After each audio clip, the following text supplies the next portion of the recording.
Act 3 of Coriolanus by William Shakespeare. Scene 1. Rome. A street. Cornets. Enter Coriolanus, Menenius, all the gentry, Cominius, Titus Lartius, and other senators. Tullus Aufidius then had made new head. He had, my lord, and that it was which caused our swifter composition. So then the Volsces stand but as at first, ready, when time shall prompt them to make road upon us again. They are worn, Lord Consul, so that we may hardly in our ages see their banners wave again. Saw you Aufidius? On safeguard he came to me, and did curse against the Volsces, so they had so vilely yielded the town. He is retired to Antium. Spoke he of me? He did, my lord. How? What? How often he had met you, sword to sword, that of all things upon the earth he hated your person most, that he would pawn his fortunes to hopeless restitution, so he might be called your vanquisher. At Antium lives he? At Antium. I wish I had a cause to seek him there, to oppose his hatred fully. Welcome home. Enter Sicinius and Brutus. Behold, these are the tribunes of the people, the tongues of the common mouth. I do despise them, for they do prank them in authority against all noble sufferance. Pass no further. Ha! What is that? It will be dangerous to go on. No further. What makes this change? The matter? Hath he not passed the noble and the common? Cominius, no. Have I had children's voices? Tribunes give way, he shall to the marketplace. The people are incensed against him. Stop, or all will fall in broil. Are these your herd? Must these have voices that can yield them now and straight disclaim their tongues? What are your offices? You being their mouths, why rule you not their teeth? Have you not set them on? Be calm, be calm. It is a purposed thing and grows by plot, to curb the will of the nobility. Suffer it, and live with such as cannot rule, nor ever will be ruled. Call't not a plot. The people cry you mocked them, and of late, when corn was given them gratis, you repined, scandaled the suppliants for the people, called them time-pleasers, flatterers, foes to nobleness. Why, this was known before. Not to them all. Have you informed them sithence? How? I informed them. You are like to do such business. Each way to better yours. Why then should I be consul? By yond clouds, let me deserve so ill as you, and make me your fellow tribune. You show too much of that for which the people stir. If you will pass to where you are bound, you must inquire your way, which you are out of, with a gentler spirit, or never be so noble as a consul, nor yoke with him for tribune. Let's be calm. The people are abused, set on. This paltering becomes not Rome, nor has Coriolanus deserved this so dishonored rub, laid falsely i' the plain way of his merit. Tell me of corn? This was my speech, and I will speak it again. Not now, not now. Not in this heat, sir, now. Now, as I live, I will. My nobler friends, I crave their pardons. For the mutable, rank-scented many, let them regard me as I do not flatter, and therein behold themselves. I say again in soothing them, we nourish gainst our senate the cockle of rebellion, insolence, sedition, which we ourselves have ploughed for, sowed, and scattered, by mingling them with us, the honoured number, who lack not virtue, no, nor power, but that which they have given to beggars. Well, no more. No more words, we beseech you. How? No more. As for my country, I have shed my blood, not fearing outward force, so shall my lungs coin words till their decay against those measles, which we disdain should tatter us, yet sought the very way to catch them. You speak of the people as if you were a god to punish, not a man of their infirmity. 'Twere well we let the people note. What? What? His collar? Collar? Were I as patient as the midnight sleep, by Jove, 'twould be my mind. It is a mind that shall remain a poison where it is, not poison any further. Shall remain? Hear you this Triton of the minnows? Mark you his absolute shall? 'Twas from the canon. Shall. O good but most unwise patricians! Why, you grave but reckless senators, have you thus given Hydra here to choose an officer, that with his peremptory shall, being but the horn and noise of the monsters, wants not spirit to say he'll turn your current in a ditch, and make your channel his? If he have power, then veil your ignorance. If none, awake your dangerous lenity. If you are learned, be not as common fools. If you are not, let them have cushions by you. You are plebeians if they be senators, and they are no less. When, both your voices blended, the greatest taste most palates theirs. They choose their magistrate, and such a one as he, who puts his shall, his popular shall, against a graver bench than ever frowned in Greece. By Jove himself, it makes the consuls base, and my soul aches to know, when two authorities are up, neither supreme, how soon confusion may enter twixt the gap of both, and take the one by the other. Well, on to the marketplace. Whoever gave that counsel to give forth the corn of the storehouse gratis, as 'twas used sometime in Greece? Well, well, no more of that. Though there the people had more absolute power, I say they nourished disobedience, fed the ruin of the state. Why shall the people give one that speaks thus their voice? I'll give my reasons more worthier than their voices. They know the corn was not our recompense, resting well assured that ne'er did service for it. Being pressed to the war, even when the navel of the state was touched, they would not thread the gates. This kind of service did not deserve corn gratis. Being in the war, their mutinies and revolts, wherein they showed most valour, spoke not for them. The accusation which they have often made against the Senate, all cause unborn, could never be the motive of our so frank donation. Well, what then? How shall this bison multitude digest the Senate's courtesy? Let deeds express what's like to be their words. We did request it, we are the greater Pole, and in true fear they gave us our demands.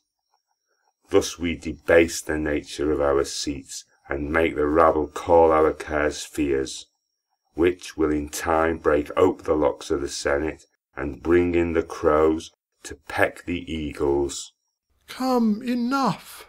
Enough with overmeasure. No, take more. What may be sworn by, both divine and human, seal what I end withal. This double worship, where one part does disdain with cause, the other insult without all reason, where gentry, title, wisdom, cannot conclude but by the yea and no of general ignorance. It must omit real necessities and give way the while to unstable slightness. Purpose so barred it follows, nothing is done to purpose.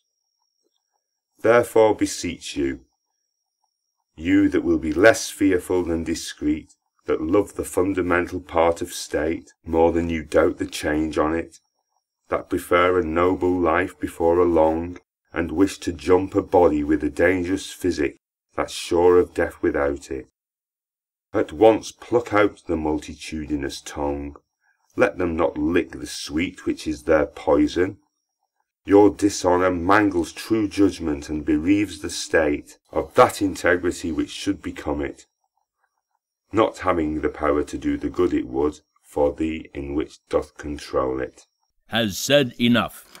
Has spoken like a traitor, and shall answer as traitors do. Thou wretch, despite o'erwhelm thee. What should the people do with these bold tribunes, on whom depending their obedience fails to the greater bench?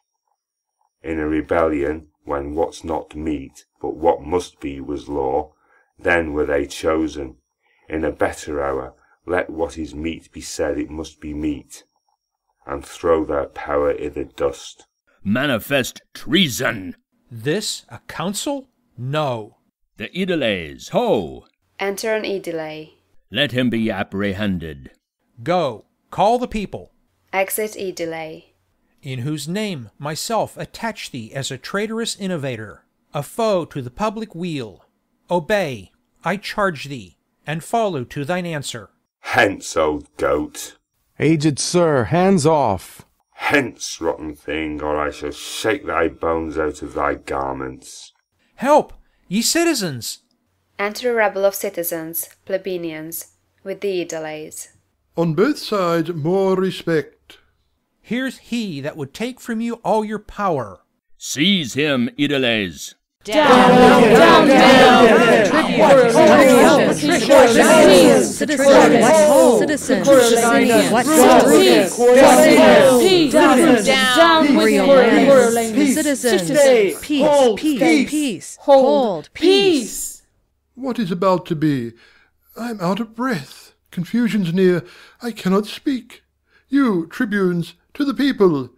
Coriolanus, patience. Speak, good Sicinius. Hear me, people. Peace. Let's hear our tribune. Let's hear!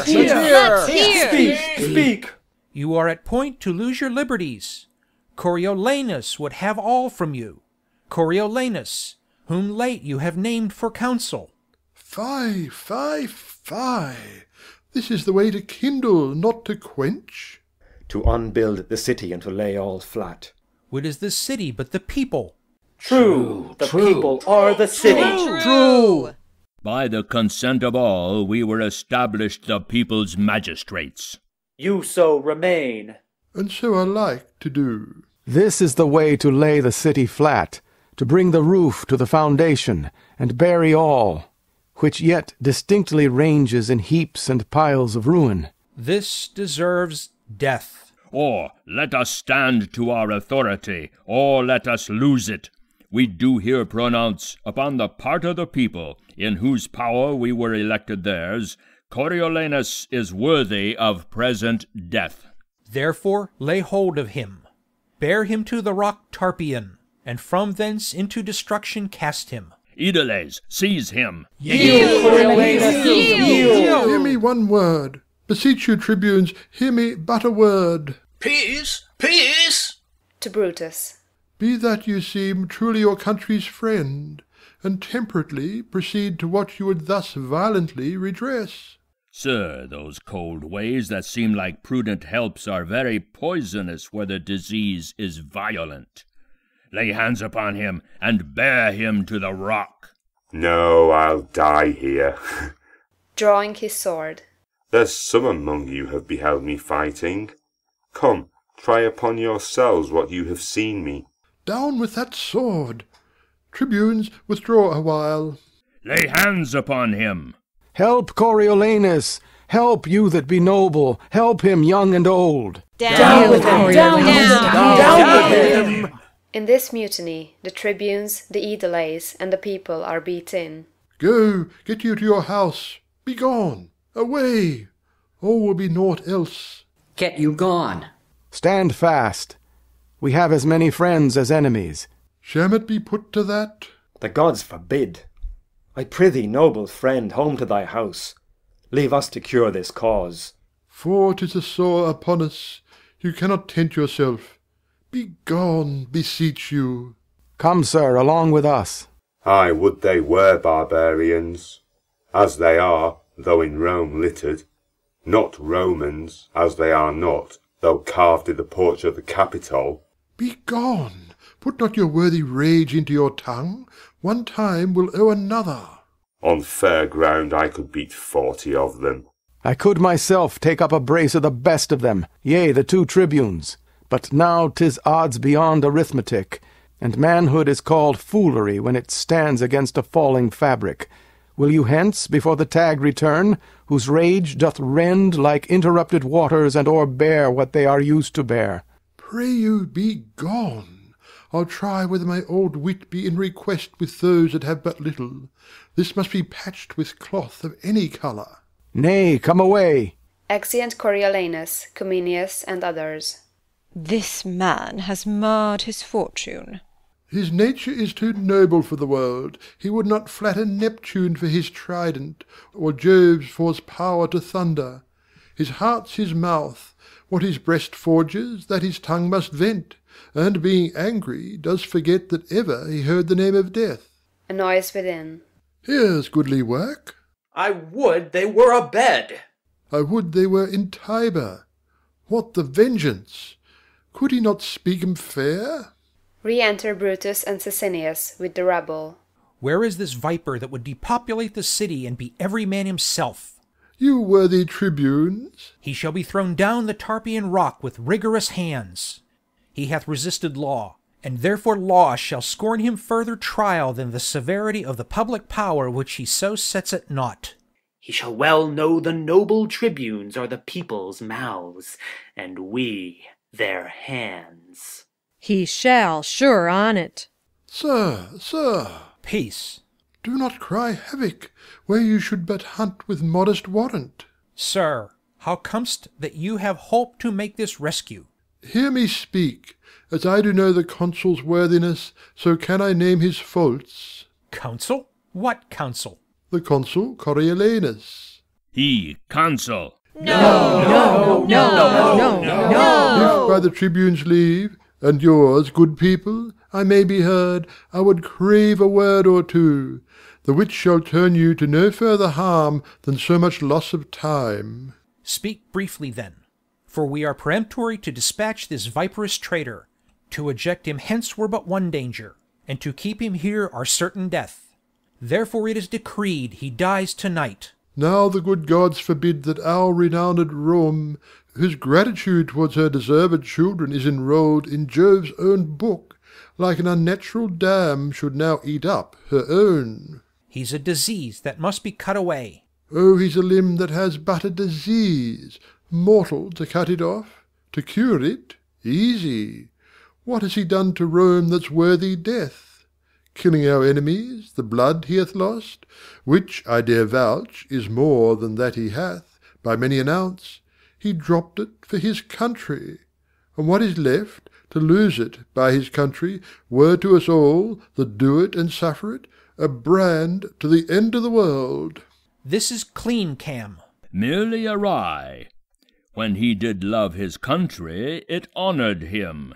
The service of the foot, being once gangrened, is not then respected for what before it was. We'll hear no more. Pursue him to his house, and pluck him thence, lest his infection, being of catching nature, spread further. One word more, one word. This tiger-footed rage, when it shall find the harm of unscanned swiftness, will too late tie leaden pounds to's heels. Proceed by process, lest parties, as he is beloved, break out, and sack great Rome with Romans. If it were so. What do ye talk? Have we not had a taste of his obedience? Are Edel smote, ourselves resisted? Come. Consider this. He has been bred i' the wars since he could draw a sword, and is ill-schooled in bolted language. Meal and bran together he throws without distinction. Give me leave, I'll go to him, and undertake to bring him where he shall answer, by a lawful form, in peace, to his utmost peril. Noble tribunes, it is the humane way. The other course will prove too bloody, and the end of it unknown to the beginning. Noble Menenius, be you then as the people's officer. Masters, lay down your weapons. Go not home. Meet on the marketplace. We'll attend you there, where, if you bring not Coriolanus, we'll proceed in our first way. I'll bring him to you. To the senators. Let me desire your company. He must come, or what is worst will follow. Pray you let's to him. Exeunt. Scene 2. A room in Coriolanus's house. Enter Coriolanus with patricians. Let them puff all about mine ears. Present me death on the wheel or at wild horses' heels, or pile 10 hills on the Tarpeian rock, that the precipitation might downstretch below the beam of sight, yet will I still be thus to them. You do the nobler. I muse my mother does not approve me further, who was wont to call them woolen vassals, things created to buy and sell with groats, to show bare heads in congregations, to yawn, be still, and wonder, when one but of my ordinance stood up to speak of peace or war. Enter Volumnia. I talk of you. Why did you wish me milder?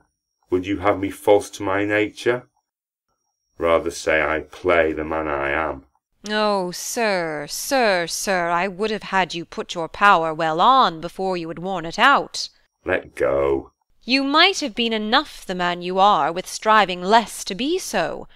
Lesser had been the thwartings of your dispositions, if you had not showed them how you were disposed ere they lacked power to cross you. Let them hang. Ay, and burn too. Enter Menenius and senators. Come, come, you have been too rough, something too rough. You must return and mend it. There's no remedy, unless by not so doing our good city cleave in the midst and perish. Pray, be counselled. I have a heart as little apt as yours, but yet a brain that leads my use of anger to better vantage. Well said, noble woman. Before he should thus stoop to the herd, but that the violent fit of the time craves it as physic for the whole state, I would put mine armour on, which I can scarcely bear. What must I do? Return to the tribunes. Well, what then? What then? Repent what you have spoke. For them?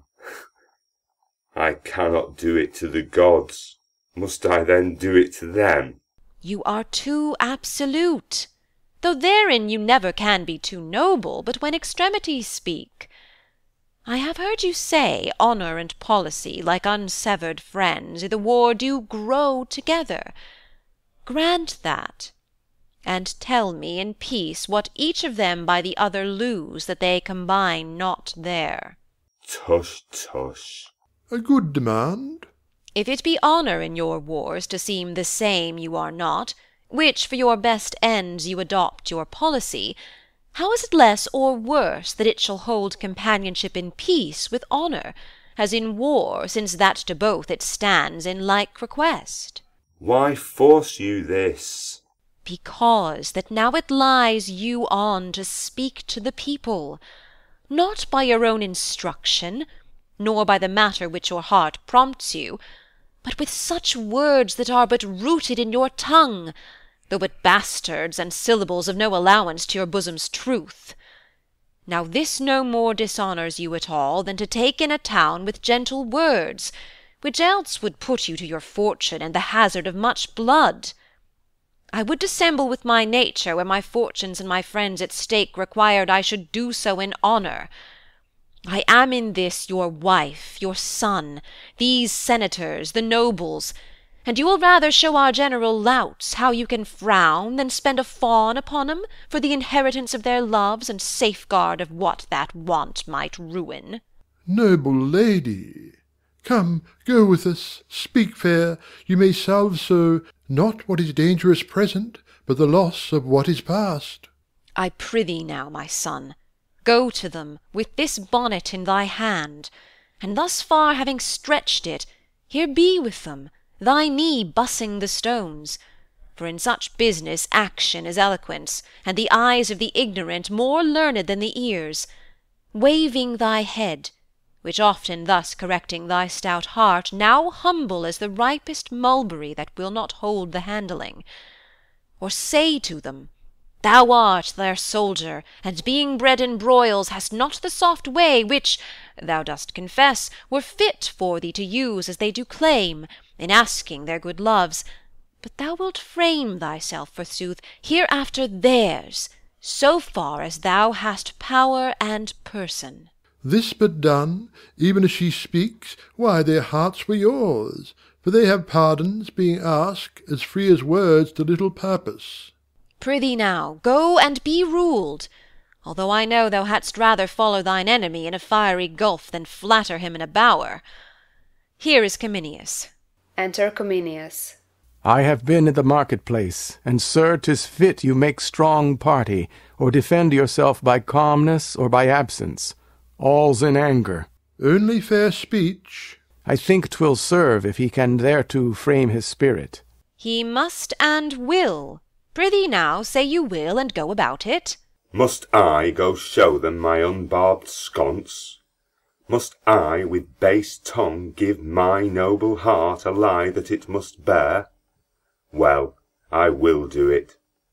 Yet were there but this single plot to lose, this mould of Marcius, they to dust should grind it and throw it against the wind.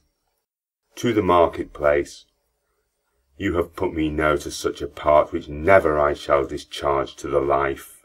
Come, come, we'll prompt you. I prithee now, sweet son, as thou hast said my praises made thee first a soldier, so to have my praise for this, perform a part thou hast not done before. Well, I must do it. Away, my disposition, and possess me some harlot's spirit. My throat of war be turned, which quired with my drum, into a pipe small as an eunuch, or the virgin voice that babies lulls asleep. The smiles of knaves tent in my cheeks, and schoolboys' tears take up the glasses of my sight. A beggar's tongue make motion through my lips, and my armed knees, who bowed but in my stirrup, bend like his that hath received an alms. I will not do it, lest I surcease to honour mine own truth, and by my body's action teach my mind a most inherent baseness. At thy choice, then. To beg of thee it is my more dishonour than thou of them. Come, all to ruin. Let thy mother rather feel thy pride than fear thy dangerous stoutness, for I mock at death with as big heart as thou. Do as thou list, thy valiantness was mine, thou suck'st it from me. But oh, thy pride thyself. Pray be content, mother. I am going to the marketplace. Chide me no more. I'll mountebank their loves, cog their hearts from them, and come home beloved of all the trades in Rome. Look, I am going. Commend me to my wife, I'll return consul, or never trust to what my tongue can do with the way of flattery further. Do your will. Exit. Away! The tribunes do attend you. Arm yourself to answer mildly, for they are prepared with accusations, as I hear, more strong than are upon you yet. The word is mildly. Pray you, let us go. Let them accuse me by invention, I will answer in mine honour. Ah, but mildly. Well, mildly be it then, mildly. Exeunt. Scene 3. The same. The Forum. Enter Sicinius and Brutus. In this point charge him home, that he affects tyrannical power. If he evade us there, enforce him with his envy to the people, and that the spoil got on the Antiotes was ne'er distributed. Enter an aedile. What, will he come? He's coming. How accompanied? With old Menenius and those senators that always favoured him. Have you a catalogue of all the voices that we have procured set down by the poll? I have. 'Tis ready. Have you collected them by tribes? I have. Assemble presently the people hither, and when they bear me say, it shall be so i' the right and strength o' the commons, be it either for death, for fine, or banishment, then let them, if I say fine, cry fine, if death, cry death, insisting on the old prerogative and power i' the truth o' the cause. I shall inform them. And when such time they have begun to cry, let them not cease, but with a din confused enforce the present execution of what we chance to sentence. Very well. Make them be strong and ready for this hint, when we shall hap to give to them. Go about it. Exit Edilei.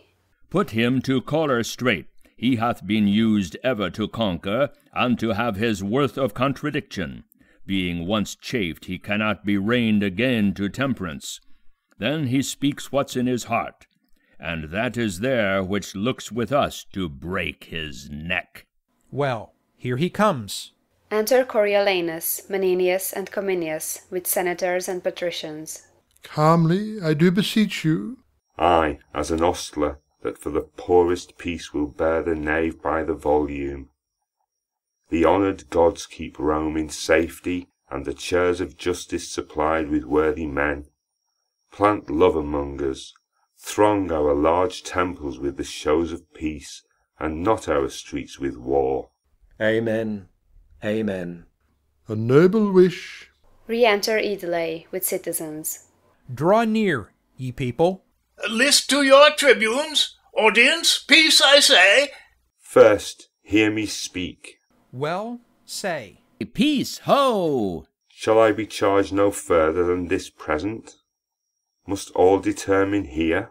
I do demand, if you submit you to the people's voices, allow their officers, and are content to suffer lawful censure for such faults as shall be proven upon you? I am content.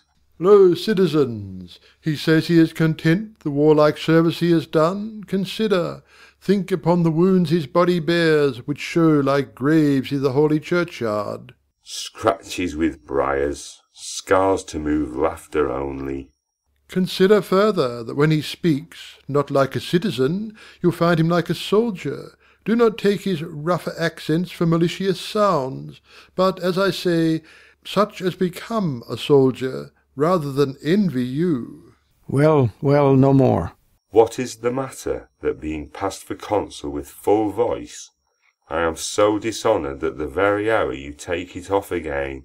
Answer to us. Say then, 'tis true, I ought so. We charge you that you have contrived to take from Rome all seasoned office and to wind yourself into a power tyrannical, for which you are a traitor to the people. How? Traitor? Nay, temperately, your promise. The fires of the lowest hell fold in the people. Call me their traitor, thou injurious tribune. Within thine eyes sat 20,000 deaths, in thy hand clutched as many millions, in thy lying tongue both numbers. I would say thou liest unto thee with a voice as free as I do pray the gods. Mark you this, people? To the rock! To the rock! Peace. We need not put new matter to his charge. What you have seen him do, and heard him speak, beating your officers, cursing yourselves, opposing laws with strokes, and here defying those whose great power must try him. Even this, so criminal and in such capital kind, deserves the extremest death. But since he hath served well for Rome... What do you prate of service? I talk of that know it. You? Is this the promise that you made your mother? No, I pray you. I know no further.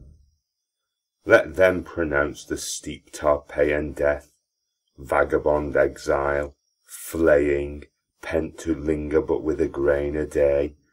I would not buy their mercy at the price of one fair word, nor check my courage for what they can give, to have it with saying, good morrow. For that he has, as much as in him lies, from time to time envied against the people, seeking means to pluck away their power, as now at last given hostile strokes, and that not in the presence of dreaded justice, but on the ministers that do distribute it.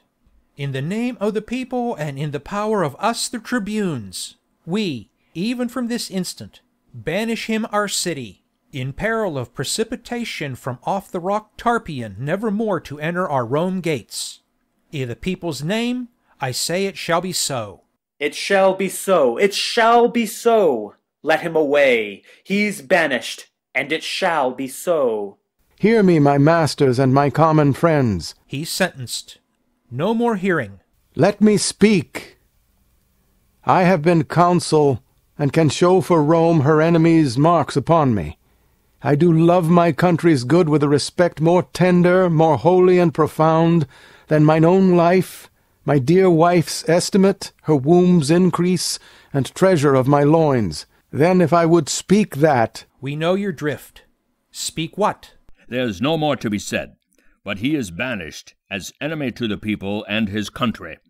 It shall be so. It shall be so. It shall be so. You common cry of curs, whose breath I hate as reek of the rotten fens, whose loves I prize as the dead carcasses of unburied men that do corrupt my air, I banish you, and here remain with your uncertainty. Let every feeble rumour shake your hearts. Your enemies, with nodding of their plumes, fan you into despair. Have the power still to banish your defenders, till at length your ignorance, which finds not till it feels, making not reservation of yourselves, still your own foes, deliver you as most abated captives to some nation that won you without blows.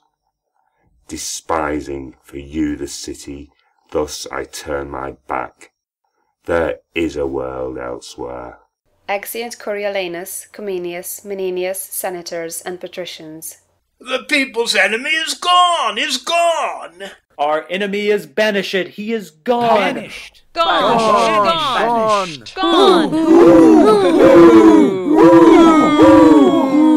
Shouting and throwing up their caps. Go, see him out at gates, and follow him, as he hath followed you, with all despite. Give him deserved vexation. Let a guard attend us through the city. Come, come, let's see him out the gates. Come, the gods preserve our noble tribunes. Come. Exeunt. End of Act 3.